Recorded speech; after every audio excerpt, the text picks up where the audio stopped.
உலக மக்கள் அனைவருக்குமே சித்தர் வாக்கு ஜோதிடத்தின் மூலம் சிறந்த நல் வணக்கங்களை இந்த பாலச்சித்தர் பாலாஜி நான் தெரிவித்துக் கொள்கிறேன்.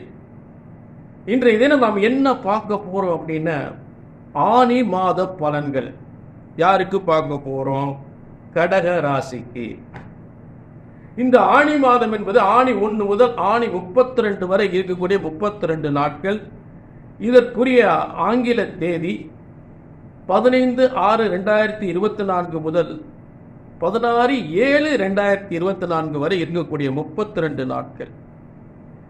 இந்த ஆனி மாதத்தின் முத்தான பலன்களை கடகராசிக்கு நாம் பார்க்கறதுக்கு முன்னாடி, இந்த உலக வாழ்க்கையில ஒவ்வொருத்தரும் அனுபவிக்கின்ற இன்ப துன்பங்கள் என்ன, ஏன் மீண்டும் மீண்டும் அவங்களுக்கு சோதனை ஏற்படுகிறது, ஒவ்வொருத்தரும் பிரச்சனைகள் ஏன் நீண்டு கொண்டே போகிறது, எதனால நடக்க மாட்டேங்குது, ஏன் திரும்ப திரும்ப உங்களுக்கு இந்த வேதனைகள், இந்த சோதனைகள் எதுக்காக, என்ன காரணம், அப்படி ஜாதகத்தில் என்ன இருக்கு அப்படின்ற விளக்கத்தை இந்த சித்தர் வாக்கு ஜோதிடத்தின் மூலம் பார்ப்போம். சித்தர் வாக்கு ஜோதிடத்தின் மூலம் உங்களுக்கு என்னென்ன நல்லது நடக்க போகின்றது என்பது ஒரு நல்ல விளக்கமாக உங்களுக்கு நான் சொல்ல கடமைப்பட்டிருக்கேன். அந்த விளக்கத்தை பார்ப்போம். சித்தர் வாக்கு ஜோதிடம். இந்த சித்தர் வாக்கு ஜோதிடத்தின் மூலம் உங்களுக்கு உங்களுடைய ஒவ்வொருவருடைய குடும்பத்திலும் ஏற்பட்ட பிரச்சனைகள் கண்டிப்பாக உறுதியான முறையில் அது சரியான நேரத்தில் நிவர்த்தி அடைந்து சரியாக நடக்கும். அது நீங்க அனுப்பக்கூடிய ஜாதகங்களை சரியாக கணித்தால் சரியாக நடக்கும். ஆனால் நல்ல கவனிங்க, உலகத்தில் நிறைய பேர் நிறைய அவங்க பிரச்சனைகள் வீட்டில் பாருங்க, ஒன்று கிடக்கு ஒன்றுக்கு ஆகிட்டு இருக்கு, பிரச்சனைக்கு மேலே பிரச்சனையாக போய்கிட்டு இருக்கு. ஒன்றுக்கு அத்தனை பொருத்தம் இருக்கு, இத்தனை பொருத்தம் இருக்கு, 10க்கு 11 பொருத்தம் இருக்குன்னு தான் கல்யாணம் முடிஞ்சு வச்சோம். இன்னைக்கு பார்த்தீங்கன்னா பெரிய பிரச்சனையா இருக்கு. ஏன்னா முக்கியமாக என் பிள்ளைக்கு குழந்தை இல்லைன்னு சொன்ன உடனே என் பிள்ளையே படுத்தி அதாவது விவகாரத்து பண்ற அளவுக்கு வந்துட்டாங்க. என் பிள்ளை அங்கே வாழ மாட்டேன்னு இங்கே வந்துருச்சு, வீட்டுக்கு வந்துருச்சு. இப்போ என் பிள்ளை வாழ வைக்கணும், என்ன செய்யறதுன்னு தெரியல. ஆக இதுக்கு நாங்களும் ஜாதகத்தை நல்லா தான் பொருத்தம் பார்த்தோம், பொருத்தமாக நல்லா இருக்குன்னு சொன்னாங்க. அவங்க என்ன கவனிக்கணும் அப்படின்னா, தினம் கணம் ரஜு நாடி என்பது கோடிக்கணக்கான வருஷத்துக்கு, ஆயிரக்கணக்கான வருஷத்துக்கு முன்னாடி போட்ட விதி. ஆனா ஒவ்வொரு நிமிஷமும் ஒவ்வொரு ஜாதகமும் ஒவ்வொரு யோகத்துல பிறக்குது. அதாவது இந்த நட்சத்திரத்துக்கு இத்தனை பொருத்தம், 10க்கு 10 பொருத்தம், 10க்கு 11 பொருத்தம்னா ஆயிரக்கணக்கான கோடிக்கணக்கான வருஷத்துக்கு முன்னாடி ஒரு சித்தர்கள் முனிவர்கள் போட்ட விதி. அது மாறப்போறது இல்லை. ஆனால் ஜாதக கட்டங்கள் நிமிஷத்துக்கு நிமிஷம் மாறும். நிமிஷத்துக்கு நிமிஷம், நொடிக்கு நொடி பிறக்கக்கூடிய குழந்தைகளுடைய யோகம், ஒவ்வொரு குழந்தைகளுடைய யோகமும் ஒவ்வொரு விதமாக இருக்கும். ஆக இந்த தினம் கணம் ரஜு நாடி வசியம் 10க்கு 10 பொருத்தம், 10க்கு 9 பொருத்தம்ன்றது அது ஒரு 5% 10% எடுத்துக்கணும். ஆக ஜாதகம் பிறப்பு முதல் இறப்பு வரை ஆணையும் பெண்ணையும் சேர்க்கக்கூடிய ஜாதகத்தில் தான் பொருத்தம் பார்க்கணும். அதை அங்கே தவறு விட்டுறீங்க. சரி, பரவாயில்ல. இப்போ என்ன ஒவ்வொருத்தரும் என்ன சொல்றாங்க, நல்லா இருந்த குடும்பங்க, நல்ல தொழிலில் ஒவ்வொருத்தர் வீட்டுக்கார் இன்னைக்கு தொழில் நட்டத்துக்கு மேலே நட்டம், பெரிய நட்டம் ஆகிட்டு இருக்கு, தொழிலில் பெரிய பிரச்சனை இருக்கு, கடன் ஆகி போச்சு, என்ன பண்றதுன்னு தெரியல. பையனுக்கு கல்யாணம் இன்னைக்கு நாளைக்கு முடிய மாட்டேங்குது. கிட்டத்தட்ட பார்த்தீங்கன்னா பையனுக்கு பொண்ணு பார்க்க ஆரம்பிச்சாங்க, 25 வயசுல பொண்ணு பார்க்க ஆரம்பிச்சாங்க. ஜோசியர்கள் பார்க்கும்போது என்ன சொல்றாங்கன்னா, இவனுக்கு இப்ப கல்யாணம் முடிச்சீங்கன்னா தார 2, 29க்கு அப்புறம் கல்யாணம் முடிச்சாதான் தார நிற்கும் அப்படின்றாங்க. ஐயா, இந்த கொடுமையை ஏங்கயா கேட்குறீங்க? அப்ப நாங்க பொண்ணு பார்க்க ஆரம்பிக்கும் போது இவனுக்கு இப்ப கல்யாணம் முடிச்சா தார 2, 29க்கு மேலதான் கல்யாணம் முடிக்கணும், அப்பதான் தார 1 நிற்கும் அப்படின்னாங்க. ஐயா, இன்னைக்கு வயசு அவனுக்கு என்ன ஆச்சுன்னு கேளுங்க, அந்த கொடுமையை கேளுங்க. 37 வயசு ஆகி போச்சா, ஒரு தாரத்துக்கு கூட வழி இல்லைங்க, ஒரு தாரத்துக்கு கூட வழி இல்லை. ஆக அப்பயே இந்த மாதிரி சொல்லிட்டாங்க. ஏன் இப்படி சொன்னாங்கன்னே புரியல. இன்னைக்கு ஒரு தாரத்துக்கு கல்யாணமே முடியல ஐயா, 37 வயசு வரைக்கும். ஆனா இப்படி நிறைய வேதனைங்க. இன்னைக்கு போய் என்னைக்கு கல்யாணம் முடியும், நாளைக்கு கல்யாணம். அதை விட ஒரு ஜாதகத்தை ஆரம்பத்தில் இதை பிறந்த ஜாதகத்தை பற்றி அரக்காசுனால் அரசாங்க காசு இவனுக்கு தான், அரசாங்க வேலை உறுதியாக இருக்கா அப்படின்னு சொல்லி ஒரு ஜாதகம். ஆனால் இவங்க பையன் ஒரு 5-6 வருஷமாக இப்போ அந்த அரசு வேலைக்கு முயற்சி பறித்து எழுதிக்கிட்டே இருக்கேன், வேலை கிடைக்கல. நல்ல கவனிங்க, உங்கள் உலக மக்களாகிய உங்களுக்கு ஒவ்வொரு காரியங்களும் இப்போ கல்யாணம் எப்போ முடியும், என்ன படிக்கலாம், என்ன உத்தியோகம் பார்க்க முடியும், கல்யாணம் எப்போ முடியும், குழந்தை பாக்கியம் எப்போ கிடைக்கும், குழந்தை பாக்கியம் அதாவது குழந்தை பாக்கியம் உருவாக்கு ஜாதக ஆரம்பத்திலே பொருத்தம் சரியாக பார்த்துக்கணும். நான் சொல்றது தினம் கணம் ரஜு நாடி இல்லை, ஜாதக கட்டத்தினுடைய பொருத்தங்களை பார்க்கணும். புரிஞ்சுட்டீங்களா? அடுத்து என்ன வேலை அரசாங்கம் கிடைக்குமா கிடைக்காதா, இந்த பூரிய சொத்து பிரச்சனைகள் எப்போ, இந்த சொத்து எப்போ கிடைக்குமா கிடைக்காதா, கோர்ட்டு கேஸ் நடந்துகிட்டு இருக்கு. குடும்பத்தில் புருஷன் பொண்டாட்டிக்குள்ள பெரிய பிரச்சனை, கணவன் மனைவிக்குள்ள பெரிய பிரச்சனை. இந்த பிரச்சனைகள் தீருமா, இதுக்கு என்ன காரணம், வீட்டில் என்ன செய்வன கோளாறு ஓடுது, இப்படியெல்லாம் ஜாதகத்தை எங்க இதுக்கெல்லாம் பிள்ளைக்கு நல்ல குழந்தை பாக்கியம் கிடைக்கணும், தொழில் நல்லா ஓடணும், கடனுக்கு மேல கடன் ஆகிட்டு இந்த கடன்ல எப்ப சரியாகும். அதாவது சொத்தை வீணா அபகரிச்ச சொத்து, என் சொத்தை வீணா ஒருத்தர் அபகரிச்சுட்டான், வேற யாரும் இல்லை என் பிள்ளையே அப்படின்னு ஒரு தாப்பனார் சொல்லக்கூடிய குறை இப்படியெல்லாம் இருக்கு. அடுத்தவன் அபகரிக்கிறது ஒரு பக்கம் இருக்கட்டும், பெத்த பிள்ளையே தந்தையினுடைய சொத்தை அபகரிக்கிறது, குடும்பத்துக்குள்ளே பெரிய பிரச்சனைகள். இதுக்கெல்லாம் அதே நேரத்தில் பார்த்தீங்கன்னா ஒரு பொண்ணை வாழ விடாம கெடுக்கிறது, என் பிள்ளை அந்த வீட்டில் வாழவே முடியலங்க, ஏதாவது ஒரு கோளாறு பண்ணிக்கிட்டே இருக்காங்க, என்ன செய்வன கோளாறுன்னு தெரியல. இப்படிப்பட்ட வேதனைகளுக்கெல்லாம் ஜாதகத்தை எங்கெங்கோ தூக்கி அலைஞ்சு திரிஞ்சு பார்த்து, அவரை போய் பார்த்தோம், இவரை போய் பார்த்தோம், அந்த பரிகாரம் பண்ண, இந்த பரிகாரம் பண்ண, அந்த கோயிலுக்கு போனோம், இந்த கோயிலுக்கு போனோம், எல்லா கோயிலும் போயாச்சு, போகாத கோயில் இல்லை, செய்யாத பரிகாரம் இல்லை, பார்க்காத ஜோசியில். இப்படித்தான் என்கிட்ட ஒவ்வொரு ஜாதகம் சொல்லிக்கிட்டு இருக்காங்க. இப்படி வேதனையோடு வரக்கூடியவர்களுக்கு என்னங்க ஒரு குடும்பத்துக்கு என்ன வேணும், அந்த பிரச்சனை அடிப்படை ஜோதிடத்தினுடைய முக்கியத்துவமே ஒரு கல்யாணம், ஒரு குழந்தை பாக்கியம், சொத்துக்கள், பையனுக்கு நல்ல வேலை, இது சம்பந்தப்பட்ட ஜாதகம் அப்படி கையில தூக்கி ஆச்சுன்னா சொன்னது நடக்கும், நடந்தே ஆகும், நடந்தே தீரும். நல்லா கவனிக்க, திரும்ப நான் சொல்லக்கூடிய உறுதியான வார்த்தை தான். ஒரு ஜோதிடத்தின் பலன் சொன்னது நடக்கல அப்படின்னா இன்னும் ஜாதகம் தப்பா இருக்கணும், இல்லாட்டி ஜோசியர் தப்பா இருக்கணும். ஏன்னா இறைவனால் உருவாக்கப்பட்டதான் ஜோதிட சாஸ்திரம். பிரம்ம வேத சாஸ்திரத்தில் மனிதனுடைய பிறப்பு முதல் இறப்பு வரை அத்தனை யோகம் இறைவனால் உருவாக்கப்பட்டது. ஆக இதை சரியாக கணித்தால் சரியாக நடக்கும் என்ற உறுதி உத்தரவாதம் கண்டிப்பாக உண்டு. சரிங்களா? ஆக இந்த இடத்தை பொறுத்தளவு எங்கெங்கயோ ஜாதக தூக்கி அலைஞ்சு திரிஞ்சு இங்கே இவரையும் பார்த்து எங்கெங்கயோ பார்த்துதான் சரி இவரையாவது பார்ப்போம் அப்படின்னு இங்கேயும் மனசு நொந்து போயிடக்கூடாது. புரிஞ்சுட்டீங்களா? அதுதான் இங்க எந்த காரியத்தை நோக்கி இங்க வர்றீங்களோ கண்டிப்பாக சொன்னது நடக்கும், நடந்தே ஆகும், நடந்தே தீரும். இதுதான் சித்தர் வாக்கு ஜோதிடத்தின் மூலம் உறுதியான உத்தரவாதம். ஆனி மாத பலன்களை மீண்டும் கடகராசிக்கு நம்ம தொடர்வோம். பொதுவான விளக்கத்தை பார்த்துட்டு இப்ப கடகராசிக்கு ஆனி மாத பலன்களை பார்ப்போம். கடகராசி ஆக நல்ல கவனிங்க. ஆனி 1 முதல் ஆனி 32 வரை 32 நாட்கள். இதற்குரிய ஆங்கில தேதி 15/6/2024 முதல் 16/7/2024 வரை. இப்ப கடகராசியினுடைய கடகராசியில கிரக அமைப்புகள் என்னன்னு பார்த்தோம்னா, கடகராசிக்கு 3ஆம் இடத்தில் கேது, கடகராசிக்கு 8ஆம் இடத்தில் சனி, கடகராசிக்கு 9ஆம் இடத்தில் ராகு, கடகராசிக்கு 10ஆம் இடத்தில் செவ்வாய், கடகராசிக்கு 11ஆம் இடத்தில் குரு, கடகராசிக்கு 12ஆம் இடத்தில் சூரியன், சுக்கிரன், புதன். இதுதான் அந்த மாதத்தினுடைய கிரக அமைப்புகள். இந்த கிரக அமைப்புகள் இந்த ஆனி மாதம் எந்தெந்த தேதிகளில் எப்படிப்பட்ட காரியங்கள்லாம் உங்களுக்கு அந்த காரியத்தை நீங்க முயற்சி பண்ணி மிகப்பெரிய வெற்றி அடையலாம் அப்படின்றத முதல்ல சொல்லிடுறேன். முதல்ல நான் சொல்லக்கூடிய ஒவ்வொரு கிட்டத்தட்ட 9 தேதிகளில் அதாவது ஆனி மாதம் முழுவதும் 32 நாட்களும் யோகமா அமையாது. இது நான் சொல்லக்கூடியது ராசி அம்சம், சொல்லக்கூடிய அம்ச பலன்களை தான் உங்களுக்கு. அதாவது பார்த்தீங்கன்னா ஒவ்வொரு நாளும் ராசி கட்டம், அம்ச கட்டம் ஒன்று இருக்கு. இப்போ ராசி கட்டத்தை பற்றி முதல்ல என்னென்ன இருக்குன்றதை நான் சொல்லிட்டேன். இதுலேருந்து அம்ச பலன்கள், அம்சம்னா அப்படியே நடக்கும். இந்த அம்சம் சொல்லக்கூடிய அப்படியே நடக்கக்கூடிய பலன்களை என்னென்ன தேதிகளில் கிரகங்கள் வலிமையாக இருக்குது, அதில் என்னென்ன காரியங்கள் செய்து மிகப்பெரிய வெற்றி அடையலாம் அப்படின்றத நான் விளக்கிடுறேன். முதல்ல அந்த தேதிகளில் என்னென்ன காரியங்கள் செய்யலாம் சொல்லிடுறேன்.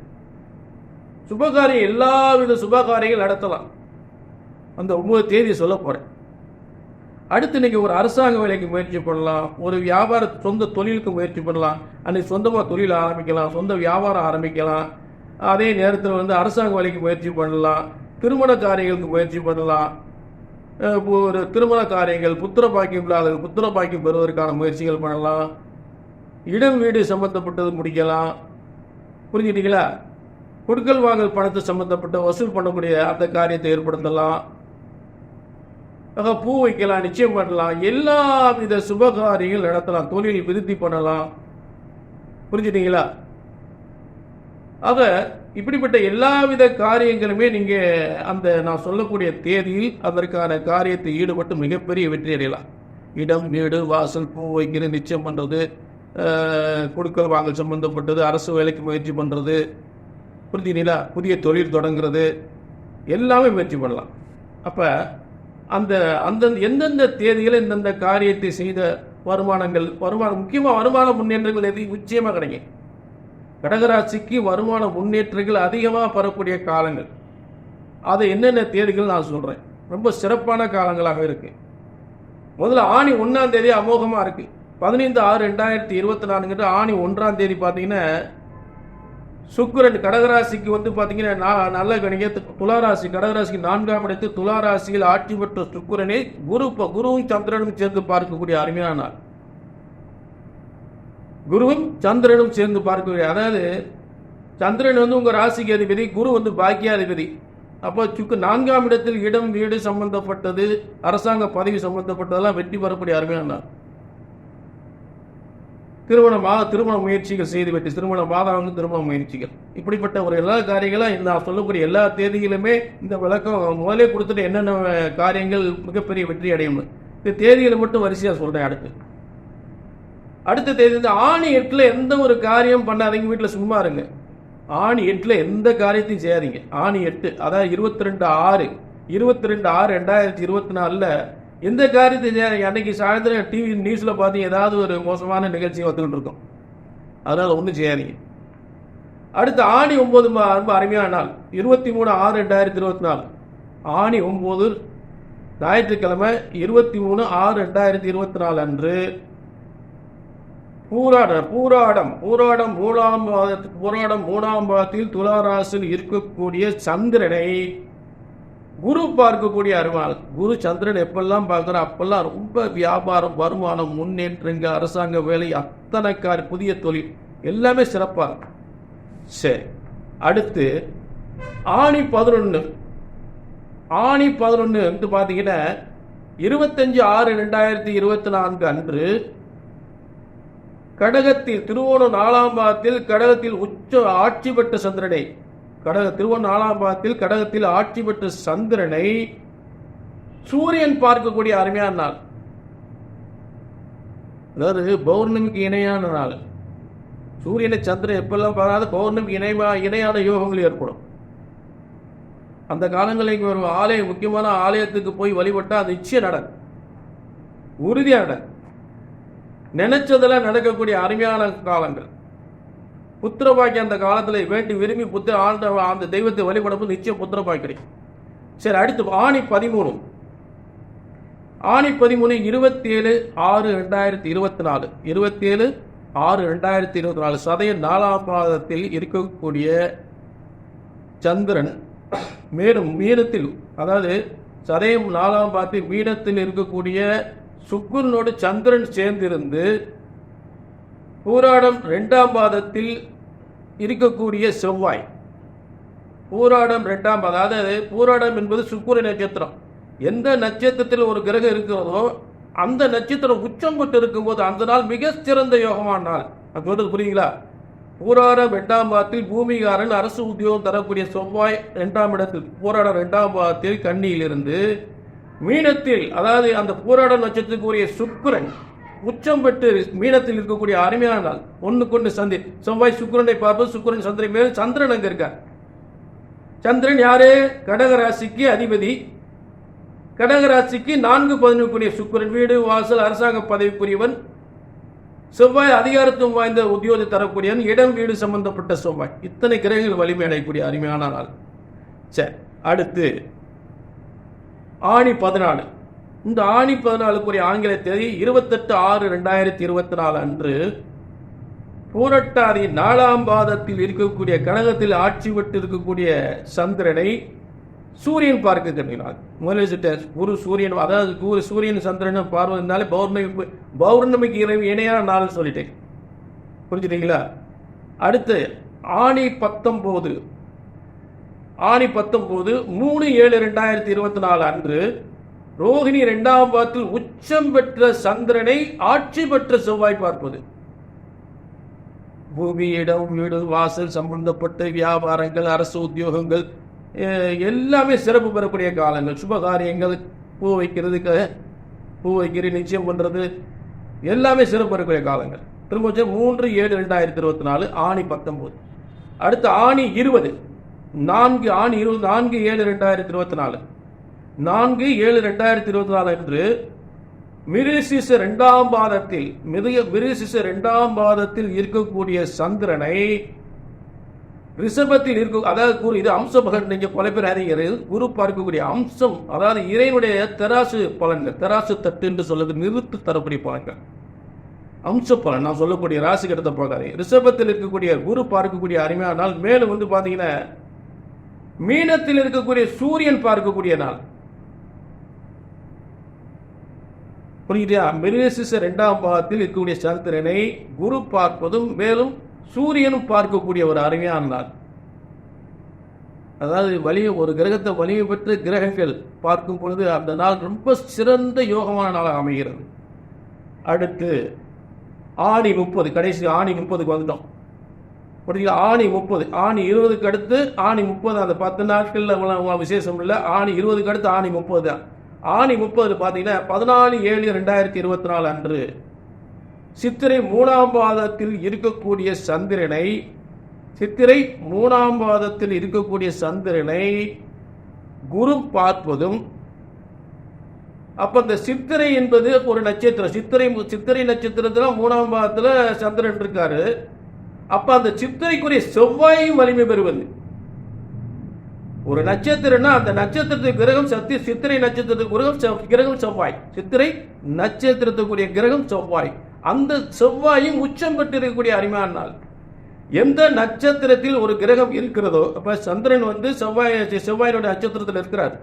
சித்திரை நட்சத்திரம் செவ்வாய் நட்சத்திரம். அந்த செவ்வாயும் ஆட்சி பெற்று இருக்கும் பொழுது அதை விட ஒரு சிறந்த யோகமான நாள் அமைவது ரொம்ப கஷ்டம். ஆக ஆணி 30 சிறந்த யோகமான நாளாக அமைகிறது.